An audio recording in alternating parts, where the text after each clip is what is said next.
燃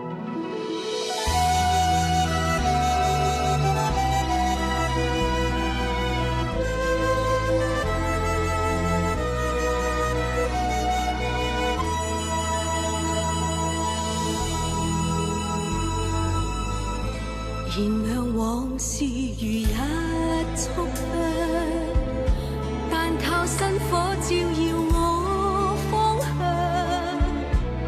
這天意盡人事，以惻隱解困難，用肝膽照斷腸。何方方可對症下藥？誰想？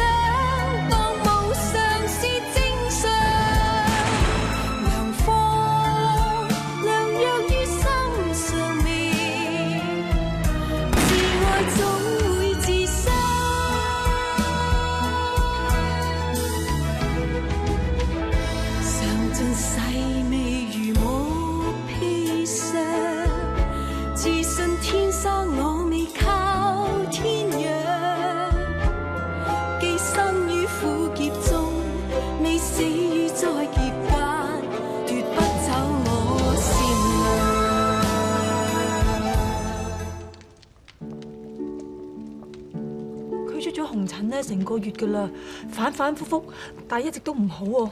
我哋聽人哋講，上春堂嘅老鼠咧食咗好多補品可以醫病噶，咁我哋咪諗住俾佢試下咯。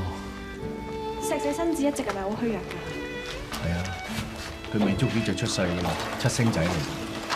我哋湖南嗰邊咧呢幾年唔係大水就大旱，我陀住佢嗰陣都冇啖好食，身子點會好啊？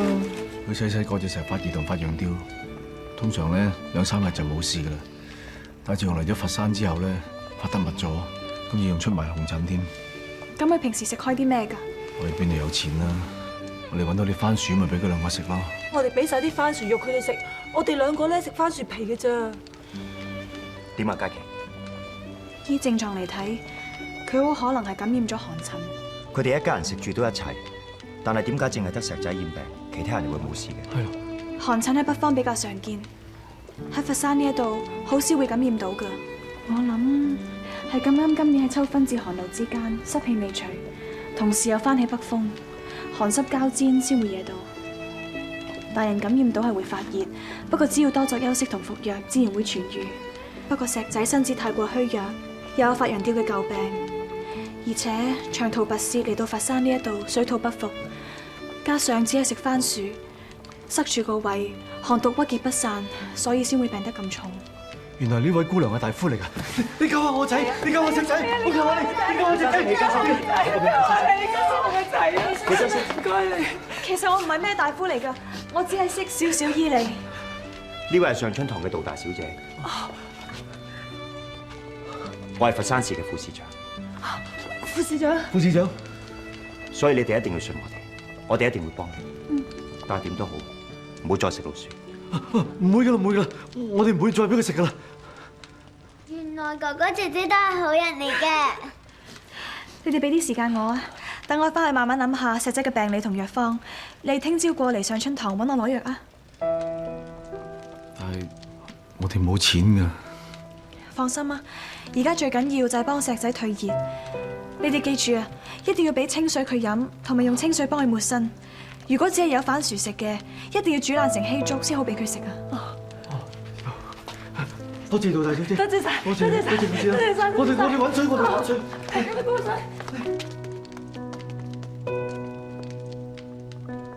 你嘅醫術幾時變得咁高明嘅？其實我都係試下㗎咋，我都唔敢肯定。喂，英哥。你睇睇咩副市長隔離嗰個女仔啊？係咪好似頭先嗰個咪就係今晚探訪嗰位小姐咯？諗住死啦！佢仲係副市長嘅未來夫人添。我原來佢係上春堂嘅大小姐嚟㗎。我而家成個佛山都將紅掛綠，裝到聯婚，搞到好墟冚喎。但係佢哋就係成親㗎啦，點解就係呢度咧？或者我哋呢位副市長想喺佢位未來夫人面前扮好心攞彩。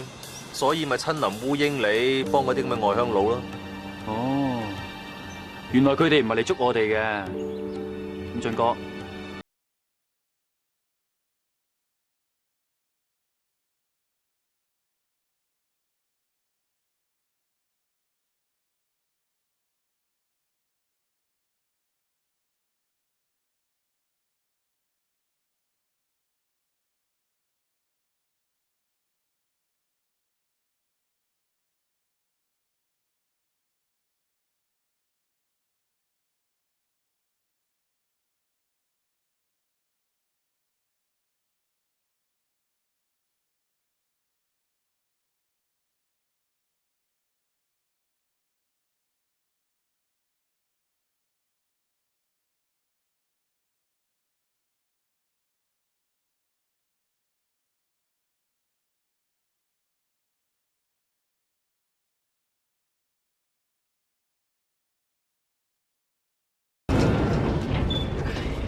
姓魏嗰個係真係着數晒。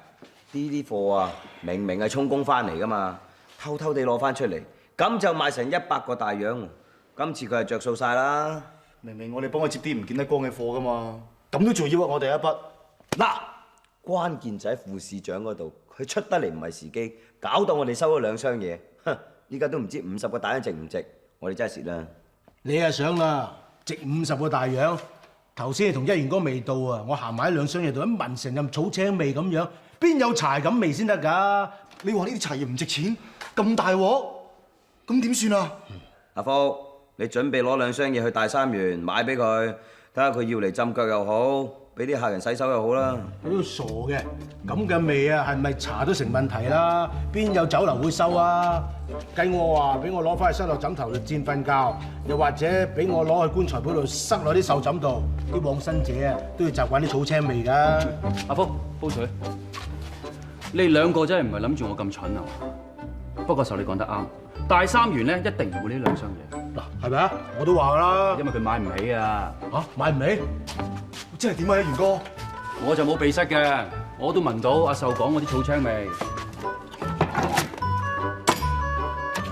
哇！嗱，你打開仲大陣草青味，哇！真係一陣好奇怪嘅味喎。呢啲唔係叫草青味，呢啲叫做鮮，叫茶鮮。嚇，水仙有嘅啫，茶仙都有噶嘛。所以話你真係識唔識字啊？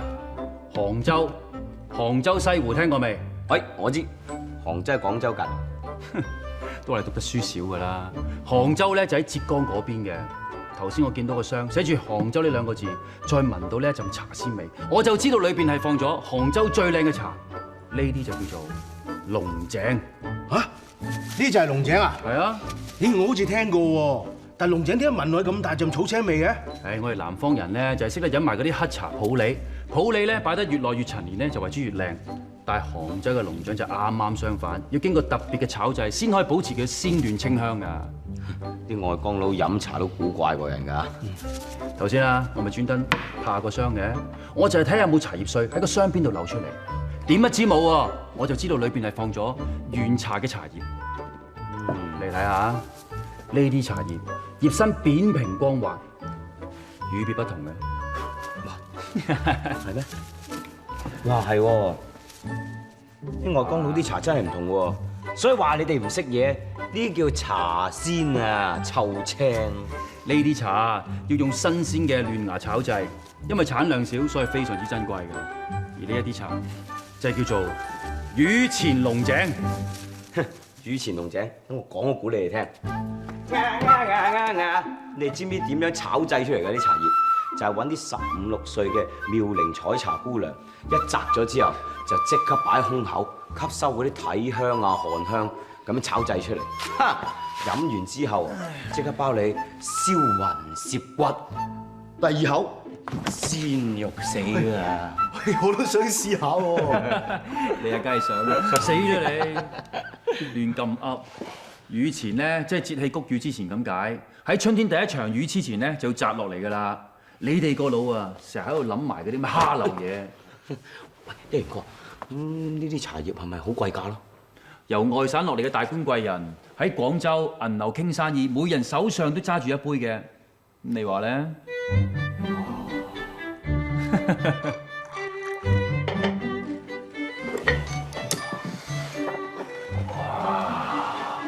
喂，一元哥啊，你晨早知道呢啲係雨前龍井，你仲敢同魏晉賭？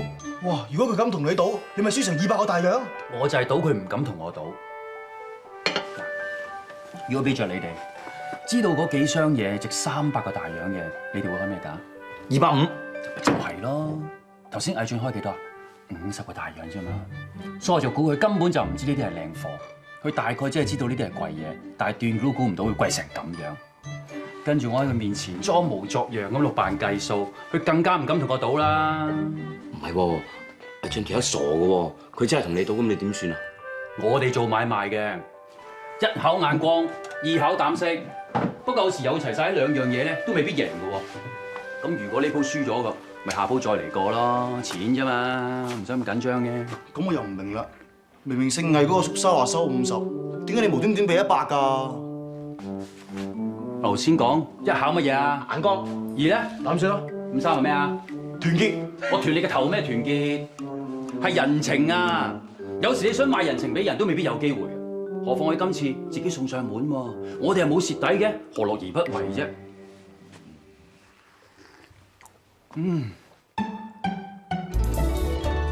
喂，啲茶咪攞嚟聞嘅，攞嚟飲啊，飲啦！一元哥，我同你做單交易。我呢家俾一半你，咁啊折現。多謝先，我3折讓埋俾你。即係所以話你哋唔識嘢啦，呢啲雨前龍井啊，係要好好運氣先可以撞到翻嚟嘅。喺幾十年前，清朝未沒落嘅時候，係俾皇帝飲噶，飲啦，好嘢嚟噶。橫掂我一世人做唔到皇帝噶啦，扮半日皇帝啊！哇！我感覺到自己同皇帝一樣啊！你個頭啊！你坐住我隻腳啊！哇！我咩都感覺唔到喎。點啊？飲完未啊？扮完皇帝啦嘛？開工啦！開工！喂，真係放隻老鼠喺度啊？俊哥話一條老鼠鬚都唔好留喎，怕唔怕㗎？加隻老鼠咪完整無缺咁喺度咯。再講啦，我哋跟得俊哥嘅，預咗唔係俾佢打俾佢鬧㗎啦，你咪唔慣係嘛？啊？係我唔好意思至啱，要你等咗咁耐。你翻去休息先啦，等副市長準備好，我再通知你啊。試你咋？唔該晒你，唔好意思。拜拜。唔該晒。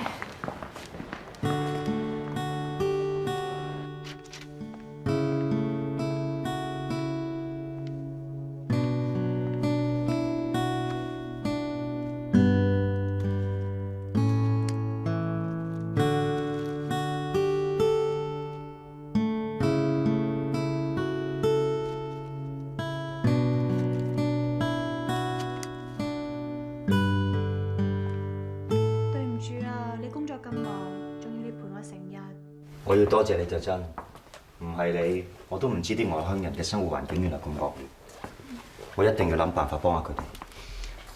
但係你睇你隻手啊，搞成咁，小意思啫。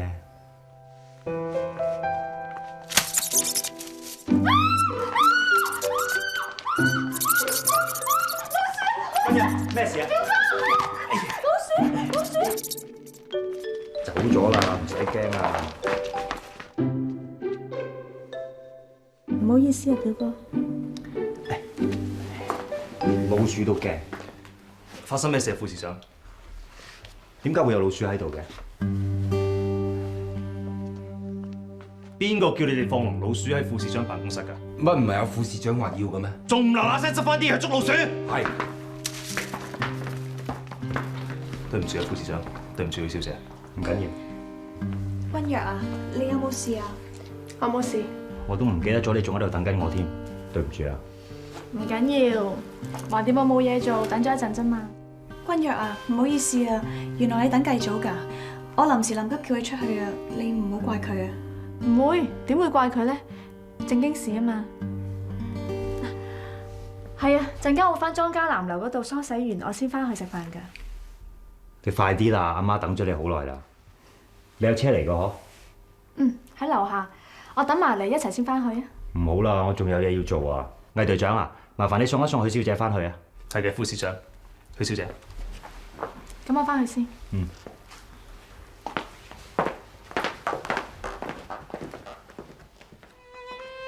你表妹好似好唔開心。佢唔會咁小氣嘅，可能係等得耐，有啲攰啫。人哋咁遠過嚟等你唔到，梗係唔開心啦。你一有時間一定要氹翻佢。你放心啦，我同佢由細玩到大，佢唔會嬲我嘅。你對你表妹都幾好啊！頭先有老鼠撲出嚟，你即刻抱住佢，咁我點啊？你啊，我知你唔驚啊嘛。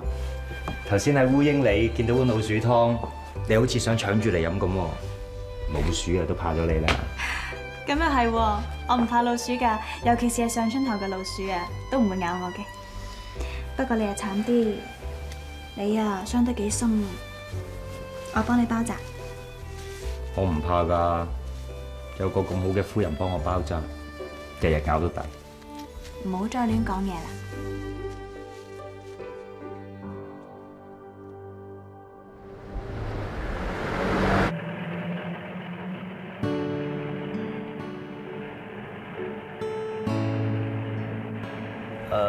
真係對唔住啦，許小姐，一日都係我啲蠢手下亂咁放啲老鼠喺度，仲嚇親你添。唔緊要。我聽許司長講咧，話你住咗喺佛山幾年嘅之前，咁你應該好熟呢度啦。都好細個嘅事啦，呢度都變咗好多。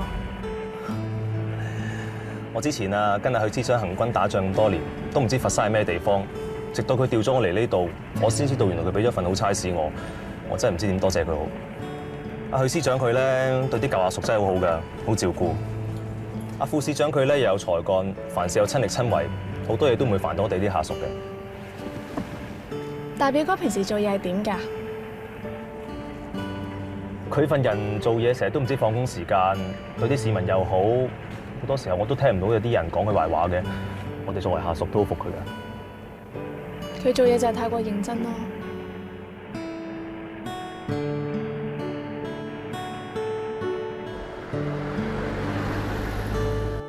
副司長，不如我送你翻去。唔好啦，嫲嫲話我哋唔應該見面㗎。乜你仲信㗎？我哋今日都見咗好多面㗎啦喎，又唔見又唔吉利嘅嘢發生。仲好講，真係應驗啊！個傷口仲好深添喎。聽日我會叫人再攞藥膏俾你㗎啦。叫人送嚟就無謂啦，除非你親自送嚟啦。我哋遲啲都會成親，以後咪日日可以見面咯。咁一日不見，如隔三秋啊嘛。我要趕翻去啦，聽日小姑過嚟攞藥，我今晚要搞清楚石仔係咪真係患咗寒疹。咁好啦，道大醫師。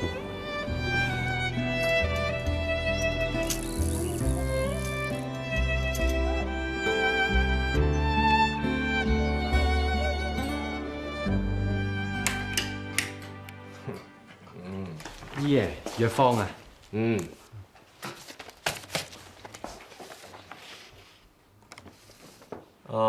鄭大夫係鄭大夫，麻煩你過一過嚟。姨爺，有咩事咧？冇，我就有啲嘢唔係好明白，想請教一下你嘅。你開埋嗰啲金銀花、白菊花，全部都係平價藥材。咁試問我哋上春堂有啲咩錢賺咧嚇？點解你唔開啲人參啊、蟲草俾啲病人咁咧？保環保，貴價藥材，唔係人人都買得起嘅。原來咁樣。咁你做咗大夫咁多年，你唔識得睇人嘅咩？入得嚟我哋上春堂，身光頸靚、肥頭耷耳嗰啲，咪就係有錢人咯。誒，你知唔知道有錢人至緊張係咩啊？啊？佢哋至緊張自己個身體啊嘛。佢哋怕有錢冇命享，你知唔知啊？花啲錢補下身，我哋都係幫佢啫，係嘛？好啊好啊，我盡量啦嚇。哦，我真係辛苦你啦。大小姐，大小姐。二叔，誒，嘉琪，入嚟帳房做咩？今日啲藥方入咗帳未啊？入咗帳未？問嚟做咩？如果入咗帳，我想拎翻去睇下。藥方有咩好睇啊？我想睇下呢排啲人患咗咩病啫嘛。咪又係嗰啲餅，有咩特別啫嚇？唔係你二叔，我想睇下最近開咗啲咩藥啊。嘉琪，開嗰啲咩藥？所有藥方我睇過嘅，咁多年嚟啲數都係我入嘅。你係咪信你二叔唔過？唔係啊，二叔，你唔好誤會啊！我只係想睇下啲藥方㗎咋。嘉琪，阿蓉啊，嘉琪想攞藥方，咪俾佢咯。西文，嘉琪啊，你好似就嚟近噶咯噃，應該好好地休息下㗎。如果唔係啊，啲皮膚唔靚，嗰個上粉咧就唔靚女㗎啦。嗱，你得閒咧去搽下邊啲胭脂水粉唔啱你用嘅咧，你話俾細嫲知，等細嫲咧叫人咧通通同你換過晒佢。女人啊，出嫁嗰日一定要靚嘅。知道啦，細嫲。但係我想攞啲藥方啊。哦，阿蓉。係啊，入完帳啊，攞去啦。多謝二叔。多謝細嫲。阿蓉啊，你啊收下把口啦，佢要藥方就俾佢咯。媽，你有所不知啦，呢隻咁嘅衰女，有陣時偷偷地走入帳房呢度攞我啲藥方，你估我唔知啊？我懷疑佢喺度查緊我啲數。就算係啊，佢都係幫佢阿爹啫，幫得幾耐？佢就嚟要嫁人㗎啦嘛。喂，咁嫁又點啊？話晒我都係佢二叔，我係個長輩嚟嘅喎，點都尊重下我係嘛？長輩係點啊？佢係大房所出㗎，我哋係二房嚟啫。論輩份啊，論身份啊，我哋爭一截啦。仔啊，你忍下啦。我忍咗佢哋好耐㗎啦，仲要忍？你大哥啊，已經有翻咁上下年紀啦。嗰個玉琴啊，入咗門咁耐啊，連蛋都冇一隻生啊。過幾年啊，上春堂啊，咪得翻你一粒男丁。至於嗰個佳琪咯，佢係嫁出去噶啦嘛，嫁出去個女咪即係潑咗出去個水，唔理得外家咁多嘢噶啦。咁啊係喎，我嫁還嫁，佢出嫁嗰日，我點都要佢斟杯茶，叩頭俾我先出得門。話晒我都係長輩啊嘛，我食硬佢嘅係嘛？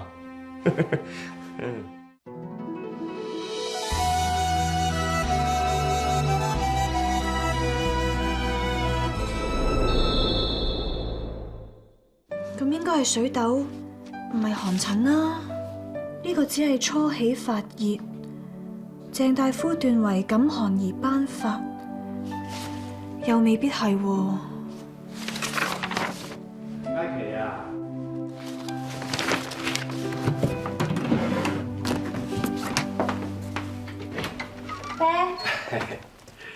成個晏晝唔見你，去咗邊啊？冇啊，出咗去啫嘛。爹啊，你揾我有事啊？冇事，只不過過幾日你就要出嫁，過咗門你就唔可以成日翻嚟。阿爹想望多你幾眼啫。爹啊，我會成日翻嚟探你噶嘛。唔好，所謂出嫁從夫啊，夫家先至係你屋企。如果你成日翻嚟，啲人會話你嫁得唔好啊。知道。不過你嫁去莊家，阿爹都好放心。話晒你老爺都同阿爹有幾十年交情，繼續有咁嘅本事，人品又好。女啊，呢個係你嘅福氣啊！爹啊，女兒以後唔可以喺你身邊，你一定要好好咁保重身子啊！阿爹而家仲好健壯，仲未係7老80。雖然啊，我好耐冇出去睇症，但係阿爹始終都係大夫嚟㗎，識得照顧自己嘅。爹啊，你記唔記得啊？細個嗰陣，我成日都會坐喺你身邊，然後睇住你醫病㗎。記得，你嗰陣時大概咁高度啦，擔張凳仔，抬高個頭，睇住阿爹點開藥方，仲成日問呢個係咩藥啊？呢啲係咩病啊？一時問到阿爹啊，都唔知點答你好。眨下眼，個女就嚟出嫁啦，睇怕以後都冇人再問我啲醫理咯。爹啊，咁不如依家我問你啊。其實點解會有人相信食老鼠可以醫病嘅？你仲諗緊捉老鼠嗰班人啊？其實民間有好多所謂嘅偏方同誤解，有啲人相信食血饅頭可以醫肺癆添。血饅頭？冇錯啊！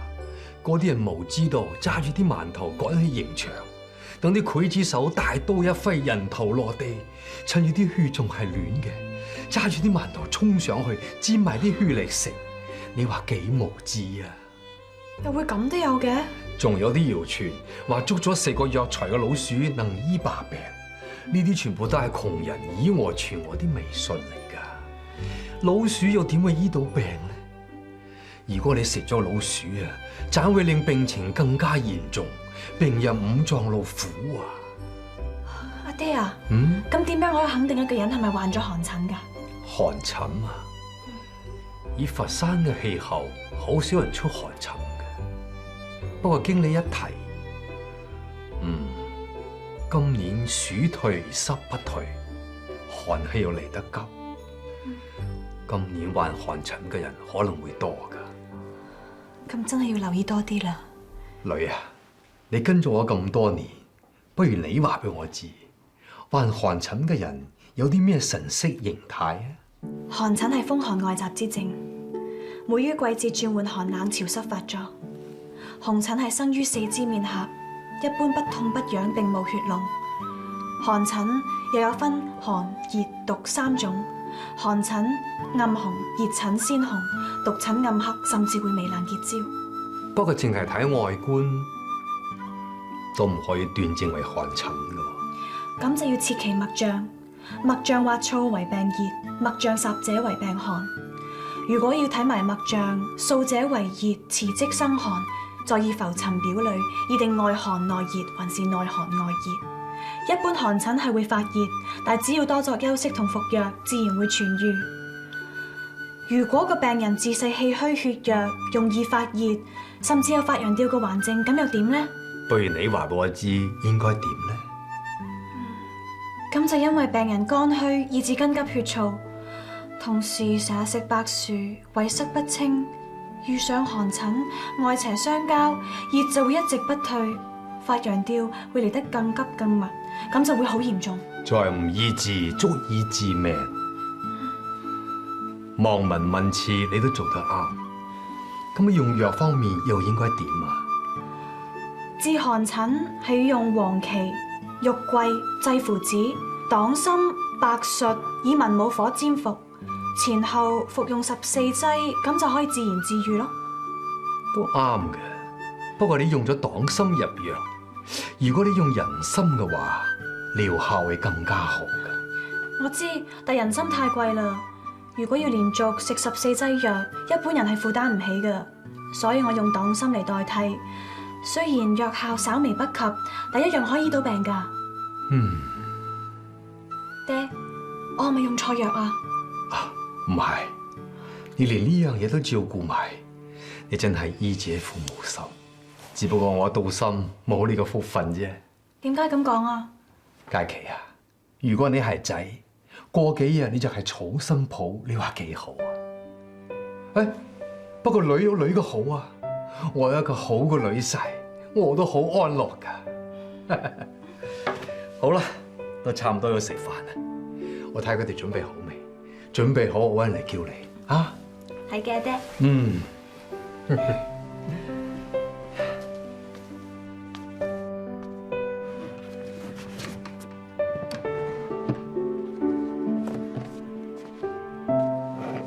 寒疹治法，先辨寒、熱、毒三種。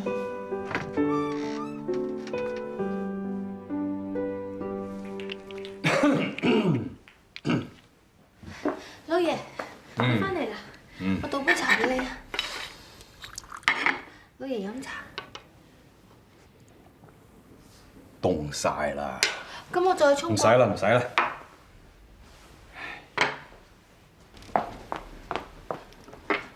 老爺。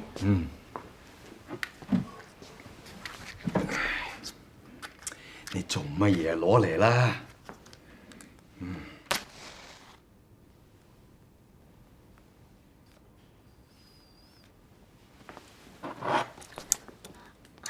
對唔住啊，老爺。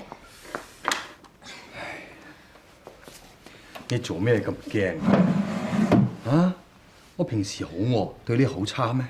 唔係啊，老爺對我好好，係我蠢，唔識點服侍老爺啫。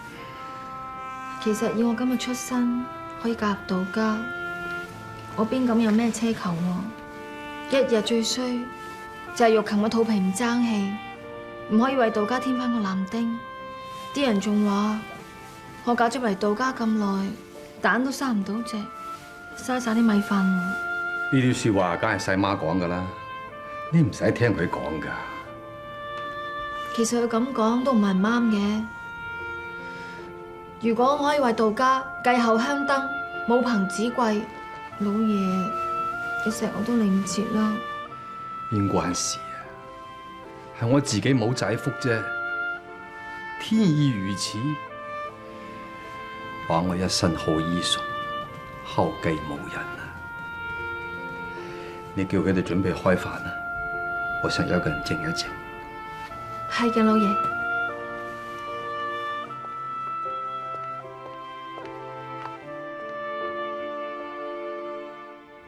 東莞逢源酒樓賀禮燕窩鮑魚，估值100個大洋。肇慶永瑞金行賀禮金珠蟠桃金牌，估值130個大洋。老爺啊，紅燈已經高高掛起啦。夫人啊，嚟，你睇下，我呢個佛山市市長都算有面子啩。附近各鄉各省都有人送口禮嚟，我聽啲名單有幾個，我諗極都諗唔到係邊個。老爺啊，你貴為市長喎，啲人想趁呢個機會巴結下你，一啲都唔出奇啊！係啊，一啲都唔出奇。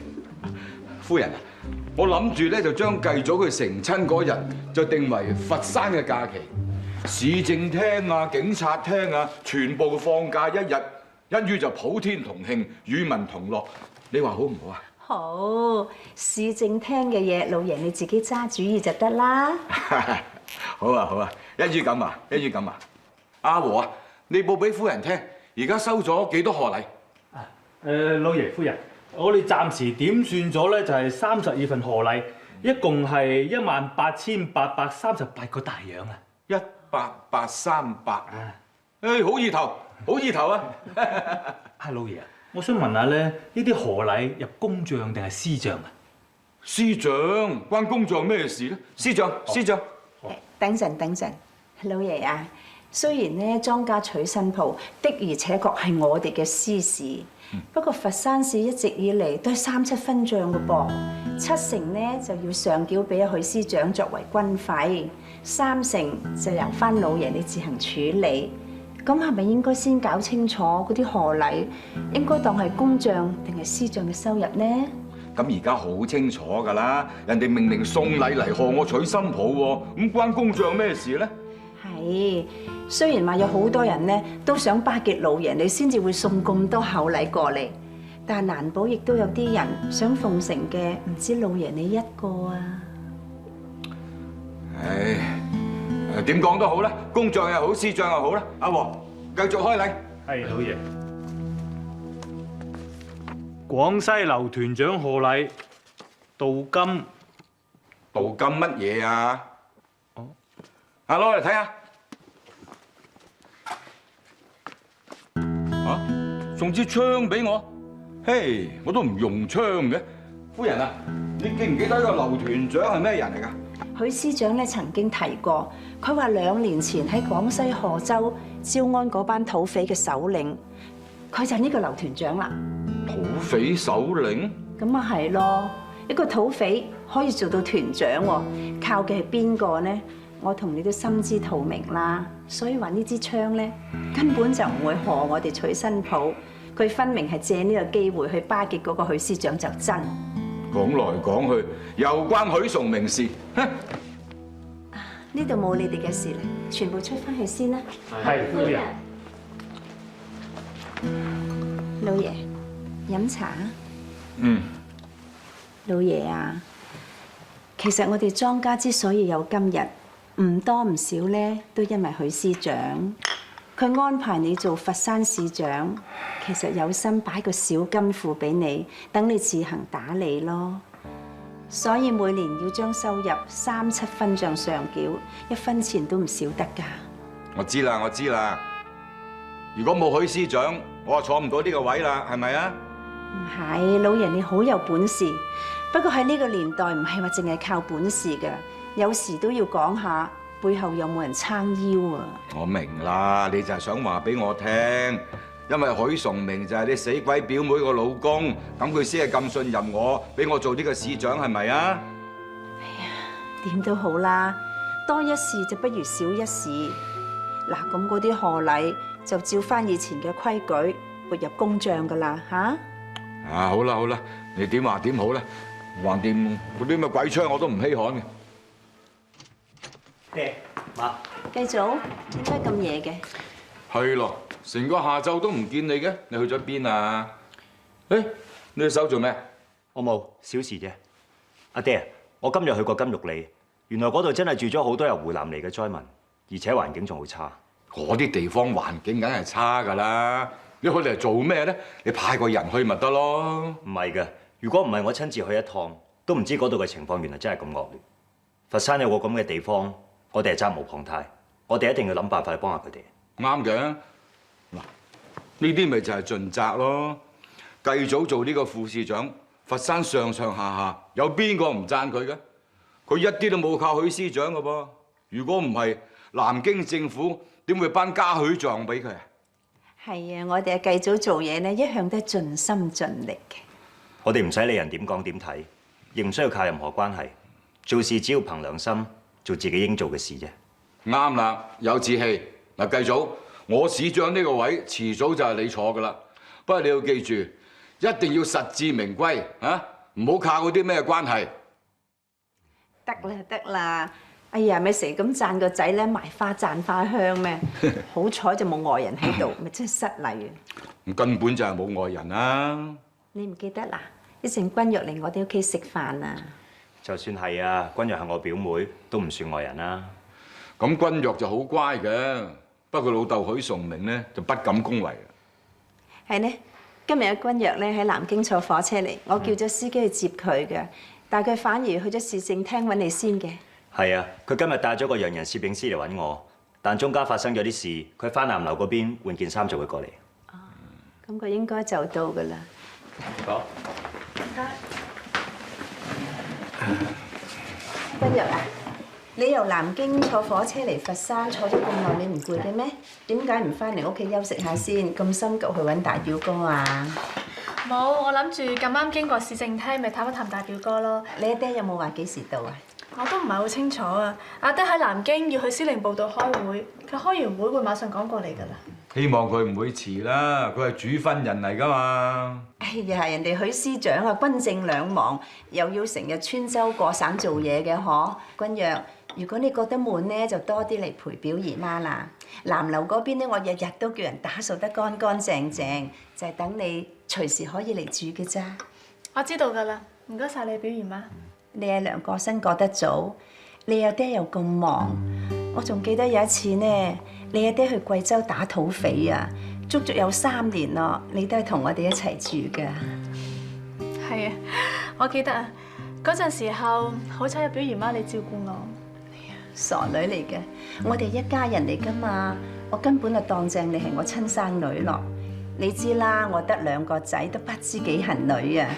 哎呀，得你多啲嚟陪表姨媽，我都唔知幾歡喜。阿媽，你咁講好似唔歡喜我同繼宗咁喎。係啊係啊，傻仔。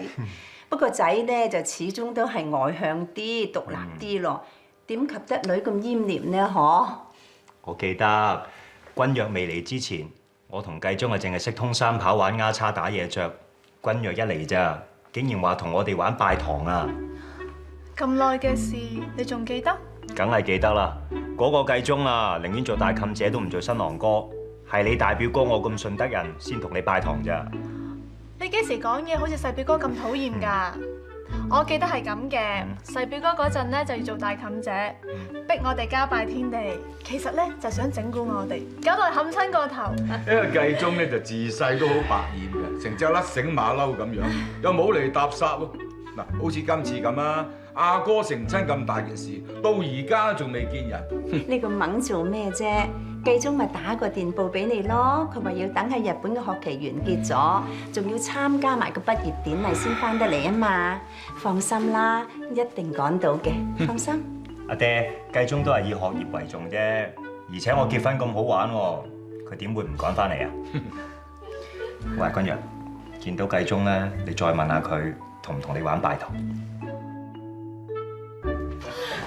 原來嗰次係佢整蠱我啊！呢個細表哥，佢嗰陣時候就死口都唔肯認啊！啲草蜢啊，佢捉咗3日㗎啦，然後啊，睺你瞓着覺先跳入你間房，你話佢幾無聊咧？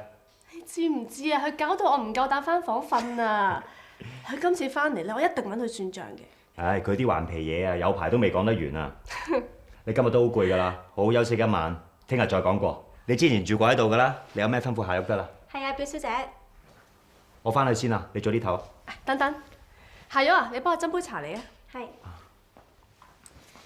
本來晏晝咧就已經想送俾你㗎啦，你嘅結婚禮物。咁好，有禮物收啊？拆開睇下中唔中意？好啊。唔會係草蜢嚟㗎嘛？哇，瑞士錶嚟嘅喎，手工好精緻喎。喂，你送隻錶俾我，即係話我唔守時，累你等咗幾個鐘啦。係啊，我幫你整啊，試下睇啱唔啱？我幫你戴。我自己嚟得。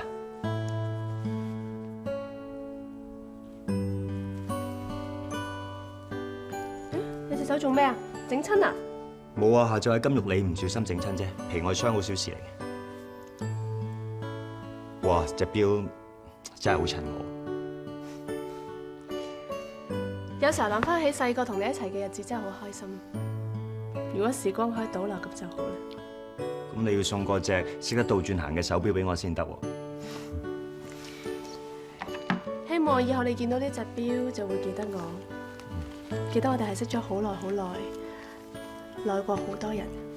咁又係啊！我成世人第一個陪我玩嘅女仔就係你喎，我又點會唔記得啊？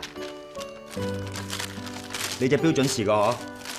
嗯，我幫你校咗㗎啦。咁即係話而家好夜㗎啦，快啲休息啦。早唞。早唞。多謝晒。